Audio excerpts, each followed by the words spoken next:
ரஜினிகாந்த் அவர்கள் press meet கூப்பிட்டு ஒரு தன்னிலை விளக்கம் கொடுத்திருக்காரு. 10ஆம் தேதி பதவி ஏற்றுக்கிறாரு, 17ஆம் தேதி பிரஸ் மீட் கொடுக்குறாரு. கிட்டத்தட்ட 10 நாட்களுக்கு மேலாக மௌனம் காத்தார் ரஜினி. சரி, நீங்க எல்லா விஷயத்திலையும் ரஜினியை கோத்து பேசுறதுன்றது தமிழ்நாட்டில் ஒரு ஒரு மரபாவே ஒரு சடங்காவே கடந்த 30 ஆண்டுகளா மாறி போச்சு. ஆனால் இந்த முறை அவர்கள் சந்தித்து கொண்டிருக்கிற சவால் கடந்த காலங்களை விட மோசமான சவால். ஏன்னா இந்த உலகம் எங்கேயோ போயிட்டு இருக்குது. இது ஒரு விதத்தில் ஸ்டாலினுக்கு புரியுது. மாநிலம் மிகப்பெரிய கடன் சுமையில் தத்தளித்துக் கொண்டிருக்கிறது என்பது எல்லோருக்குமே தெரியும். புதிதாக பொறுப்பேற்றிருப்பவர் 29 வயது இளம்பெண். கீர்த்தனாவோட அப்பாவும் அம்மாவும் மந்திரி கிடையாது. தங்கதண்டரசு அப்பா மந்திரி இல்லைன்னா தங்கதண்டரசு யாரு? டிடிவி அவர்கள் இவங்களை அமைச்சரவையில சேர்க்கும் பட்சத்தில் சிபிஐ விசாரணை கோருவேன் அப்படின்னு சொல்லியிருக்காரு. அது அவரோட உரிமை, கோரட்டும். பலன் இருக்குமா சார்? அது மோடிக்கே வச்சு. நிறைய ஃபாரின் நேஷனல்ஸ் இந்த சட்டசபை தேர்தல்ல வாக்களித்து இருக்கிறதா செய்திகள் வந்திருக்கு. அவங்க கட்ட நேரம் இமிகிரேஷன்ல அந்த கையில பாருங்க, இன்னமும் நமக்குலாம் போல அப்படியே கையில இருக்குது. அவன் இமிகிரேஷன்ல இருக்கவங்க பூரா ஐபி ஆஃபீஸர்ஸ், அவன் போலீஸ்காரன். அடிப்படையில் அவர்கள் போலீஸ்காரர்கள். ரெண்டாவது passport foreign passport, Sri Lankan passport, Canadian passport வச்சு யூகேல இருந்து வந்திருக்காங்க. ரவுண்ட் அப் பண்ணிட்டாங்க எல்லாருமே. பார்த்தா எஸ்ஐஆர்ல பேர் இருக்கு, ஓட்டு போட்டிருக்கான். எத்தனையோ ஒரிஜினல் ஓட்டர்ஸை எஸ்ஐஆர்ல அடிச்ச இந்த கேவலமான எலெக்ஷன் கமிஷன். பட் இதால தேர்தல் முடிவுகள் மாறி இருக்குன்றது முடிவுகள் மாறி இருக்காது சார். ஆனா வெளிநாட்டுல இருந்து ஓட்டு போட வந்திருக்காங்கன்ற ப்ரமோஷன்ஸ் எல்லாம் இங்க நிறைய நடந்தது இல்ல.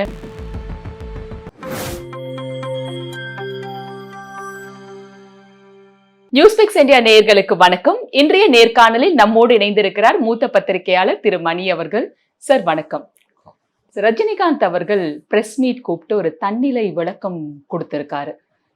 அவரை பத்தின பல ரூமர்ஸ்க்கு முற்றுப்புள்ளி வைக்கும் விதமா அது இருக்கணும் அப்படின்னு சொல்லியிருக்காரு. விஜயை பார்த்து எனக்கு பொறாமை இல்லை, அதிமுக திமுக சேரணுன்ற முயற்சியெல்லாம் நான் எடுக்கல அப்படிங்கிறதும் சொல்லியிருக்காரு. அதுல இன்னொரு குறிப்பிட்ட விஷயம் என்னன்னா, தாவேகா தொண்டர்கள் செய்யக்கூடிய தவறுகள் எல்லாத்துக்கும் விஜய் அவர்கள் தான் பொறுப்பாவாங்க, நீங்க கேர்ஃபுல்லா இருங்க அப்படின்ற ஒரு எச்சரிக்கையும் கொடுத்திருக்காரு.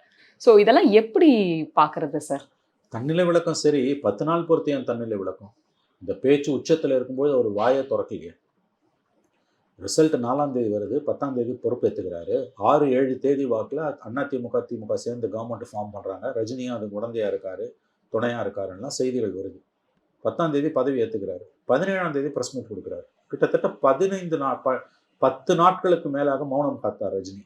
இப்போ இதுக்கு வர வேண்டிய அவசியம் என்ன? சரி, இப்போதான் அந்த சீரியஸ்னஸ் புரிஞ்சுதோ? ஏன்னா நெட்ல நிறைய பேச ஆரம்பிச்சதுக்கு அப்புறம் அப்பயே நீங்க அமைதியா இருந்தீங்க. அப்பயே இது வலுவா வந்தது. சரி, 2வது பாயிண்ட் விஜய் செய்யக்கூடிய தவறுகளுக்கு அவருடைய தொண்டர்கள் தான் விஜய் தொண்டர்கள் செய்யக்கூடியதுக்கு விஜய் தான் பொறுப்பு. அது நியாயமான கருத்து, எனக்கு தெரிஞ்ச வரைக்கும். கேர்ஃபுல்லா இருங்கன்றாரு. சரி, நீங்க எல்லா விஷயத்திலையும் ரஜினியை கோத்து பேசுறதுன்றது தமிழ்நாட்டில் ஒரு ஒரு மரபாவே ஒரு சடங்காவே கடந்த 30 ஆண்டுகளா மாறி போச்சு. அதுல பெரிய அளவில் உண்மை இல்லை என்பது என்னுடைய கருத்து. 96ல் மீண்டும் ஓட்டு போட்டிங்கன்னா ஜெயலலிதா ஆண்டவனாலையும் காப்பாற்ற முடியாதுன்னா அவர் அமெரிக்காவுக்கு போயிட்டார். அப்போ இங்கே எலெக்ஷன் டைமில் இங்கே இல்லவே இல்லை. அவர் எலெக்ஷனில் கருணாநிதி ஜெயிச்சு சிஎம் ஆன பிறகு தான் தமிழ்நாட்டுக்கு வராரு. அதற்கு பிறகு அவர் 2001ல் வாஜ்பாய் கவர்மெண்ட்டுக்கு ஓட்டு போடுங்கன்னு 2004ல் சொன்னார். ஆனால் மக்கள் ஜெயலலிதாவை பிஜேபி 40 சீட்லையும் தோக்கடிச்சாங்க. ரஜினி சொல்லி தான் ஓட்டு போடுறாங்கன்றதுக்கு எந்த விதமான ஆதாரமும் கிடையவே கிடையாது. ஸோ அது முடிஞ்சு போன சாப்டர். இப்போ ஒவ்வொரு தடவையும் ரஜினி இழுத்து வச்சு பேசுறதுன்றது என்னை பொறுத்த வரைக்கும் பொருத்தமற்றது. இது மீடியா பண்ணக்கூடிய தவறு. இது ஒரு தேவையற்ற விளம்பரம் என்று நான் பார்க்கிறேன். இன்னைக்கு விஜய் எங்கேயோ முந்தி போயிட்டார். ரஜினி சாதிக்காத விஜய் சாதித்து விட்டார் என்பதில் எந்த மாற்று கருத்தும் கிடையாது உங்களுக்கு. இன்னொன்று, எவ்வளவோ விஷயங்கள் பேசுறதுக்கு இருக்கும்போது திரும்ப திரும்ப இந்த மீடியா ரஜினியை பற்றி பேசுறது என்பது என்னை பொறுத்தவரையில் பொருளற்றது. உருப்படியா பேசுறதுக்கு இன்னும் எவ்வளவு விஷயம் இருக்கு. சரி, இது மெயின் ஸ்ட்ரீம் மீடியாவை விட சோசியல் மீடியால கட்டமைக்கப்பட்ட ஒரு நரேட்டிவ். இது ஒரு தரப்பு என்ன சொல்றாங்கன்னாக்கா, எப்பவுமே விஜய் ஃபேன்ஸும் ரஜினி ஃபேன்ஸுக்கும் நடுவுல ஒரு மோதல் இருந்துகிட்டே இருந்தது. விஜய் அவர்கள் திரைப்படத்துறையில இருக்கும் பொழுது, இப்ப வந்ததுக்கு அப்புறமாவும் அவருடைய ரசிகர்கள் அந்த மோதல் போக்க கையாண்டுட்டே தான் இப்பவும் இருக்காங்க. அது விஜய் தரப்புல இருந்தும் அது தவிர்த்து ஒரு முற்றுப்புள்ளி வைக்கிற மாதிரி எதுவும் நடக்கல. இப்பவும் அது ஏன் தொடரணும் அப்படிங்கிறது, அதுக்கு முற்றுப்புள்ளி வைக்கும் விதமா தான் ரஜினி அவர்கள் இதை எடுத்து பேசியிருக்காரு. அது அந்த முற்றுப்புள்ளி தான் அவர் வைக்கிறாரான்றதே எனக்கு தெரியல. விஜய் சாதித்து விட்டார். இன்னொன்று, விஜய்க்கு சோஷியல் மீடியாவில் இருக்கவங்க தான் ஓட்டு போட்டாங்கன்னு என்பது தவறான கருத்து. சோஷியல் மீடியாவில் இல்லாதவங்க மட்டும் இல்லை, மொபைல் ஃபோன், இந்த ஸ்மார்ட் ஃபோன் இல்லாமல் பட்டன் ஃபோனை வச்சுருக்கவங்க, அந்த பட்டன் ஃபோனோட நம்பர் என்னன்னு தெரியாதவங்க, அந்த பட்டன் ஃபோனோட நம்பரையும் அந்த ஃபோனை ஓப்பன் பண்ணுறதுக்கான பின் நம்பரையும் ஒரு பேப்பரில் எழுதி தன் சுருக்கு பையில் வைத்திருக்கக்கூடிய ஒரு பெண்மணி, ஒரு மூதாட்டி, 70 வயது கடந்தவர், அவர் விஜய்க்கு ஓட்டு போடுறார். இது நம்ம எல்லாரும் நேரில் பார்த்து கொண்டிருப்பது. நான் பார்த்துருக்கேன், பெரும்பாலான பத்திரிகையாளர்கள் பார்த்திருப்பார்கள் என்று நான் நம்புகிறேன். இது ஒரு ஃபினாமினா, இது ஒரு பேர் அதிசயம். விஜய் என்பது ஒரு பேர் அதிசயம், பிடிக்குதோ பிடிக்கலையோ. ரஜினியோடலாம் நீங்கள் அவர் ஒப்பிடவே முடியாது. அவர் சாதித்து விட்டார். இது விஜய் சாதித்து விட்டார், முதலமைச்சராகி விட்டார். மறுபடியும் எங்கே எது நடந்தாலும் அதில் ரஜினியை கொண்டு வந்து உள்ளே கோத்து விட்டு ரஜினியோட வெற்றி பெற்ற ஒருவரை கம்பேர் பண்ணுறது என்பது என்னை பொறுத்தவரையில் தவறான ஒரு அணுகுமுறை, தவிர்க்கப்பட வேண்டிய ஒரு அணுகுமுறை. இன்றைக்கு விஜய் என்பவர் ஒரு வெற்றியாளர். யாருமே செய்யாத சாதனையை சுதந்திர இந்திய அரசியலில் என்டி ராமராவ் தான் கட்சி ஆரம்பித்து 2 ஆண்டுகள் ஆட்சியை பிடித்தார். அதற்கு பிறகு சாதித்த ஒரே நபர் விஜய் தான். ஆந்திர பிரதேசத்தில் கூட அவர் கட்சி ஆரம்பிக்கும் போது அன்னைக்கு ஒரே ஒரு கட்சி தான் இருந்தது, காங்கிரஸ், 1980களின் துவக்கத்தில். அதனால் அது அவருக்கு சாத்தியப்பட்டது. இங்கே அப்படி இல்லை, 2-3 கட்சிகள் இருக்கும்போது எல்லாத்தையும் உடச்சிக்கிட்டு மேலே வந்திருக்கார். பல ஆயிரம் கோடிகளை செலவு செஞ்ச ஒரு கட்சி, சில ஆயிரம் கோடிகளை செலவு செஞ்ச மற்றொரு கட்சி, 2 பேரையும் தோக்கடிச்சுட்டு ஆட்சியை பிடிச்சிருக்கார். விஜய் தொகுதியில் மட்டுமே அவரை தோற்கடிப்பதற்கு 75-100 கோடி ரூபாய் செலவு பண்ணப்பட்டிருக்கு. 2 தொகுதியிலையும் கிட்டத்தட்ட சேர்த்து 200 கோடிக்கு மேலே செலவு பண்ணியிருக்காங்க தோற்கடிப்பதற்கு. அப்படியும் அவர் வெற்றி பெற்றிருக்கிறார். ஆகவே இது ஒரு நினைத்து பார்க்க முடியாத ஒரு மாபெரும் வெற்றி.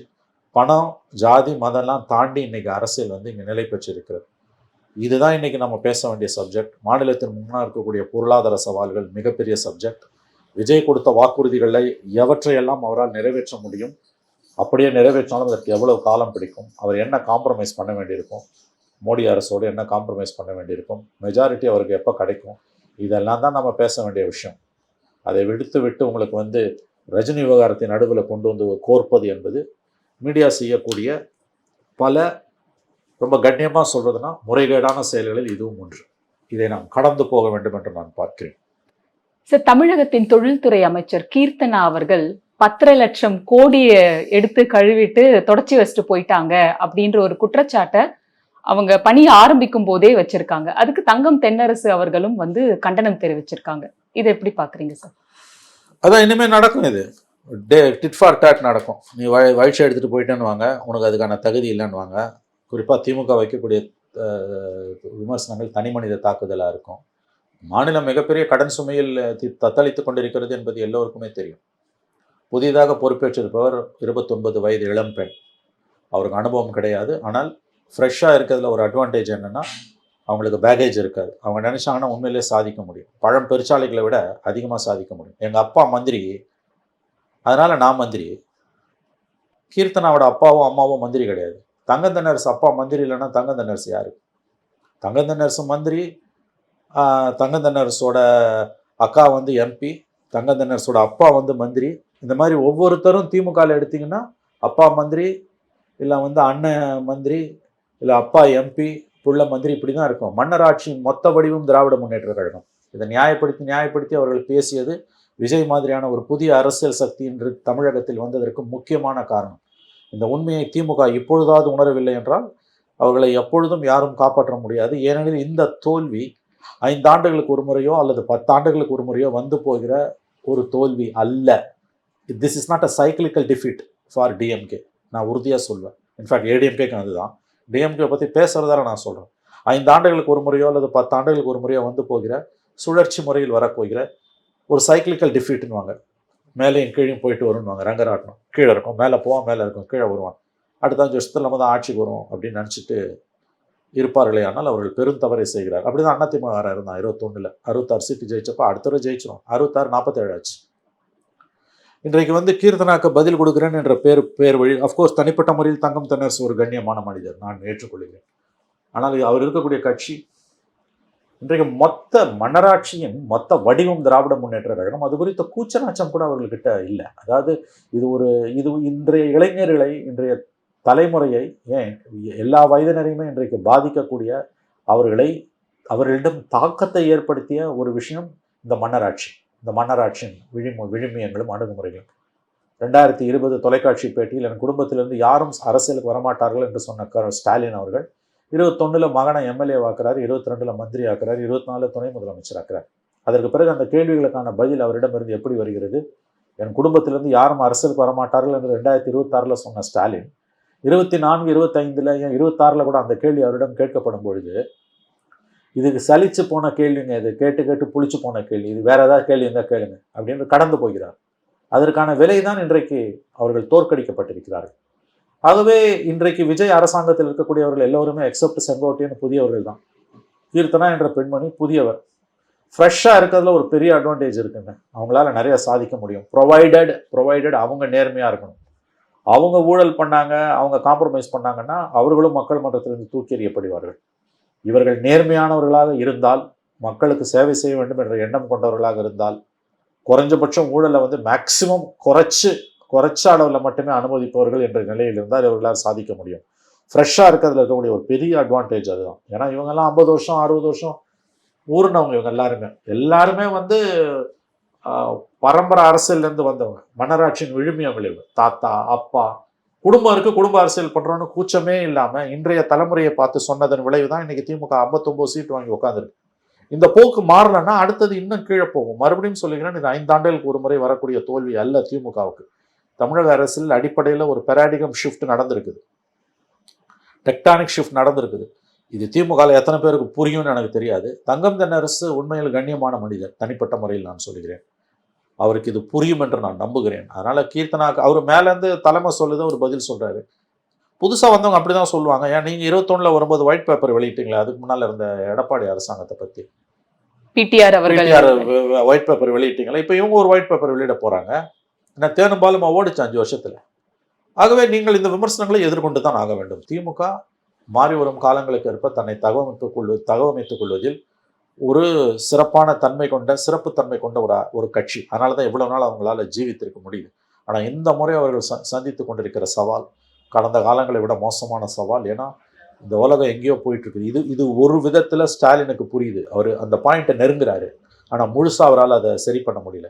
அவர் மாவட்ட செயலாளர்கள் கூட்டத்தில் 2 நாட்களுக்கு முன்பு பேசும்பொழுது சமூக வலைதளங்களில் ஆக்டிவாக இருக்கணும். டீ கடையிலே அரசியல் பேசி வளர்ந்த இயக்கம் இது. இனிமேல் சமூக வலைதளங்களை எல்லாரும் அக்கௌண்ட் ஓப்பன் பண்ணி அரசியல் பேசுகின்றார். ஒரு பாதி உண்மை. சமூக வலைதளங்களை பயன்படுத்த வேண்டிய அளவுக்கு நம்ம பயன்படுத்தணுன்றதை அவர் புரிந்து கொண்டிருக்கிறார். அந்த அளவில் அவர் பாராட்டுக்குரியவர். ஏன்னா அந்த புரிதல் கூட எடப்பாடி கிட்ட இல்லை. ஆனால் அடுத்த பாயிண்ட்ல தான் ஸ்டாலின் சறுக்கி விழுகிறார். டீ கடை அரசியல் பேசினதே இனிமேல் சமூக வலைதளங்களை பேசுகிறார். டீ கடை அரசியலில் சமூக வலைதளங்களில் பேசினா கட்சி உருப்படாது. அதை தாண்டி போகணும். இந்த கஜானாவை சுரண்டி எடுத்துகிட்டு போயிட்டீங்க 10 லட்சம் கோடிலாம் சொன்னால் அந்த விமர்சனத்தை ஏற்றுக்கணும். அதுக்கு உடனே குறுக்க பூந்து படுத்து நாங்கள் அப்படி இல்லை இப்படி இல்லைன்னா விமர்சனம் பண்ணுறதும் கையில் இருக்க மீடியா பலத்தை வச்சுக்கிட்டு அரசை இழிவுபடுத்தக்கூடிய வேலைகளில் அவர்கள் ஈடுபடுவாரேயானால் திமுக தொடர் தோல்விகளை சந்திப்பது என்பது தவிர்க்க முடியாது. சார், அதிமுகல சிறப்பு பொதுக்குழு கூட்டம் நடத்தப்படுவதற்கான முயற்சிகள் எடுக்கப்பட்டிருக்கு ரிபல் கேம்பால அப்படின்னு சொல்றாங்க. இது லீகலா எப்படி போகும் சார்? ஏன்னா இரு தரப்புமே மாறி மாறி டிஸ்குவாலிஃபை பண்ணணும் அப்படிங்கிற ஒரு இதையும் ஸ்பீக்கர் கிட்ட கொடுத்திருக்காங்க கம்ப்ளைண்ட். எதை நோக்கி போகுதுன்னு தெரியலங்க. இது ரொம்ப சீரியஸான ஒரு issue. As per supreme court latest judgement 2023 மே மாதம் வந்த சிவசேனா ஜட்ஜ்மெண்ட்டில் சுப்ரீம் கோர்ட் தெளிவாக சொல்லியிருக்கு, பேரண்ட் பாடி தான் முக்கியம். அதாவது தாய் கழகம் தான் முக்கியம். அசம்பிளி லெஜிஸ்லேச்சர் பார்ட்டியை விட பேரண்ட் பார்ட்டி தான் முக்கியம். அப்படி பார்த்தா எடப்பாடிக்கு எதிராக 25 பேர் அணி திரண்டு இருக்காங்க பாருங்கள். அவங்கள பதவி நீக்கம் செய்யணும்னு சொல்கிறது தான் சரியானதாக இருக்கும். இவங்களுக்கு இருக்கக்கூடிய ஒரே வாய்ப்பு என்னென்னா, ஆனால் அதை இப்பயும் இவங்க செய்ய முடியாது. ஏன்னா ஸ்பிளிட்ன்றது ஒன் டைம் அஃபேர்.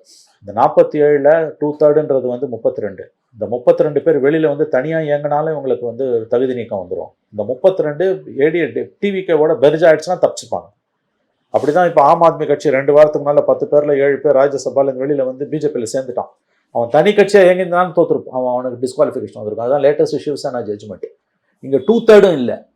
இங்கே 10ல் 7 2/3. இங்கே 32 இருக்கணும். 47க்கு 32 இருக்கணும். 25 தான் இருக்குது. ரெண்டாவது நீ மெர்ஜும் ஆகல, நீ தனியாக ஓட்டு போடுற.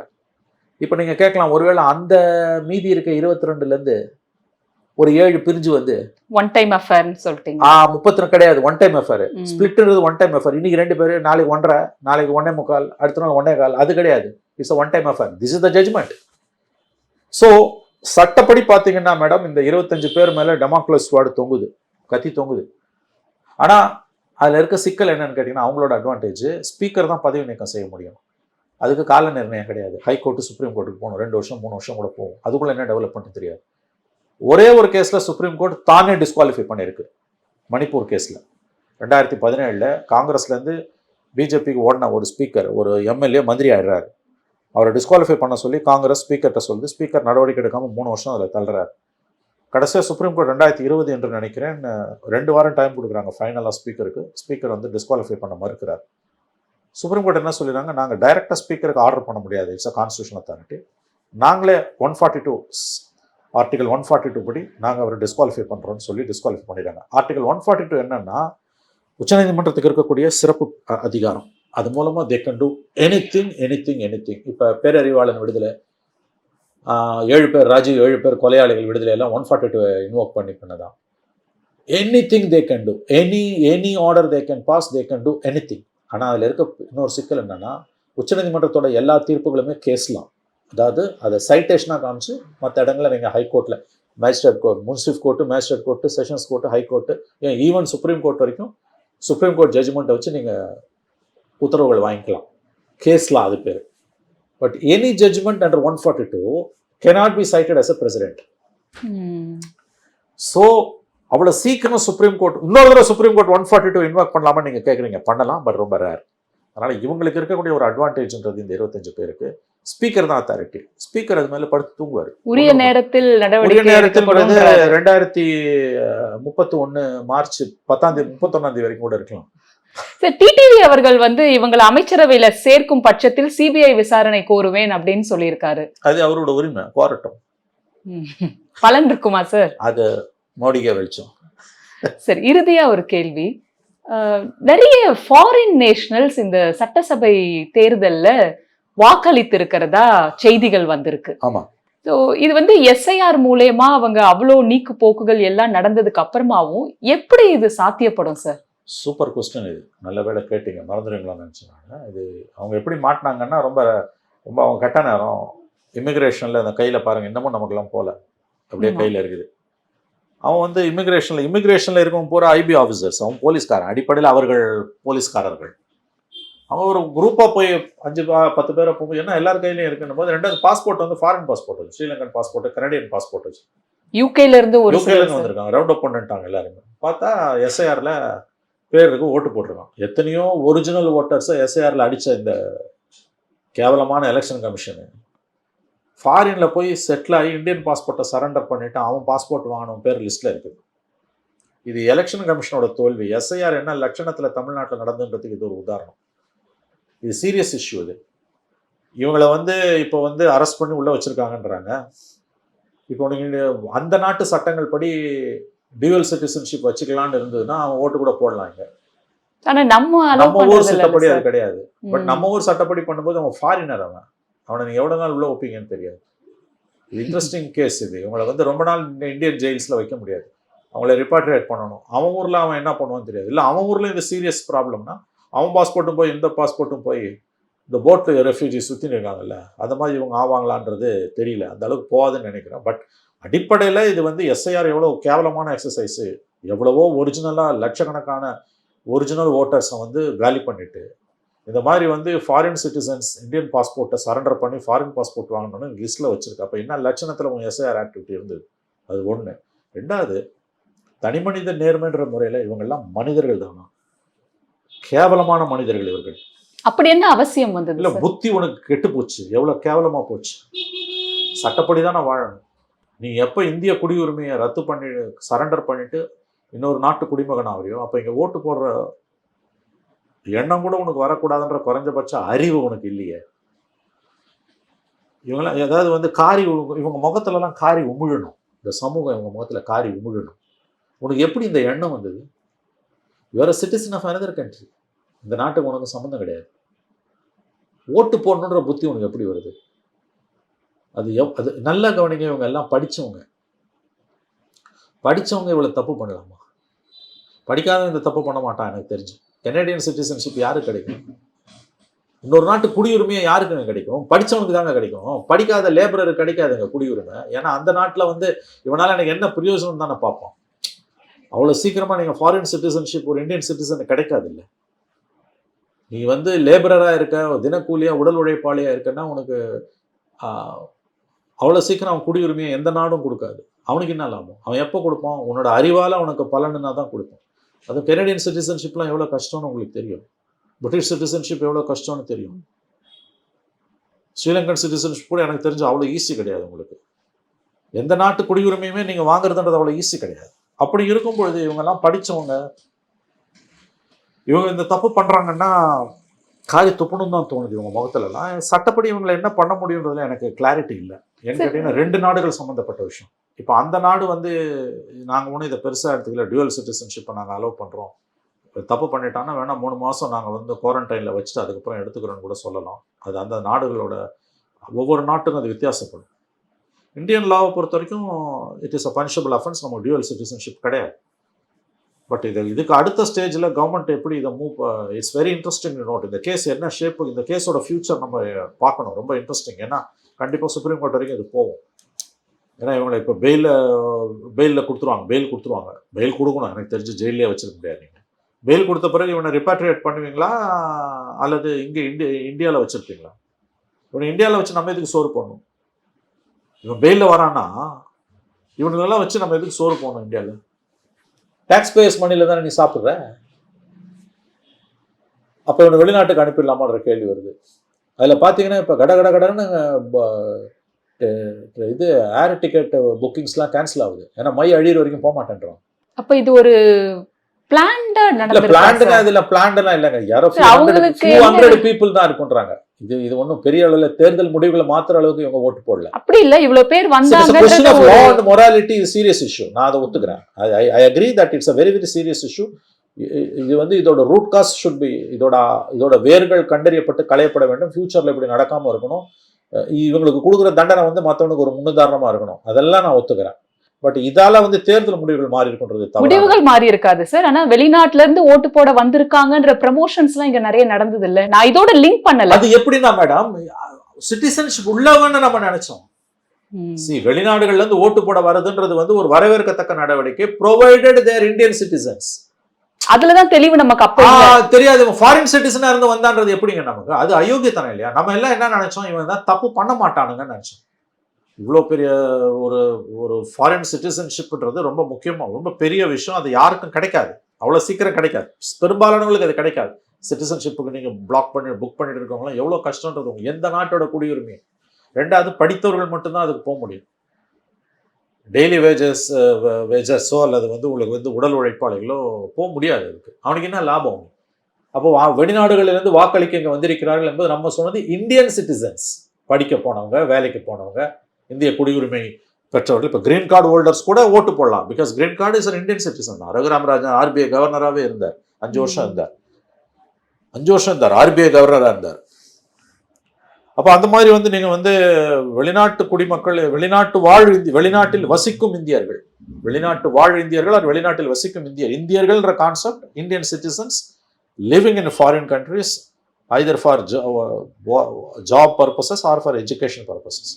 ஆனால் அவன் ஃபாரின் சிட்டிசன்ஸாக இருந்து இந்தியன் சிட்டிசன்ஷிப்பை சரண்டர் பண்ணிட்டு, இந்தியன் பாஸ்போர்ட்டை சரண்டர் பண்ணிட்டு ஃபாரின் சிட்டிசனாக மாறினவன் ஓட்டு போட வருவான் நம்ம நினச்சி கூட பார்க்கல. ஒரு புது ஃபினாமினா இது. ஃபாரின் பாஸ்போர்ட் எப்படி மாற்றுறான்? கையில் இருக்க இதால் மாற்றுறான். கெனடியன் பாஸ்போர்ட் வச்சுருக்கான், UK பாஸ்போர்ட் வச்சுருக்கான். குரூப்பாக 10 பேர் இருக்கும்போது மாற்றுறாங்க. அதில் எத்தனை பேர் தப்பிச்சு போனான்னு தெரியாது. இவங்களே 25 நபர்களுக்கு மேலன்றது ரிப்போர்ட்ஸே வந்து. அதுதான் இப்போ இது எப்போ வருதுன்னா, எலெக்ஷன் முடிஞ்சு ஒரு 5-6 நாள் பொறுத்து தான் இது வெளியில வருது. எலெக்ஷன் முடிஞ்ச அன்னைக்கே எஸ்கேப் ஆனவெல்லாம் இருப்பான்ல, ஓடினவன். ஒன்ஸ் போயிட்டானா நீங்க பிடிக்க முடியாது. எனவே இது ரொம்ப சீரியஸான இஷ்யூ. இந்த பிரச்சனையில நம்ம நம்பர் 1 ஆங்கிள் என்ன லட்சணத்துல SIR நடந்தது, அதை தான் நம்ம முதல்ல பார்க்கணும். நன்றி சார், பல தகவல்கள் பகிர்ந்துட்டீங்க. வணக்கம்.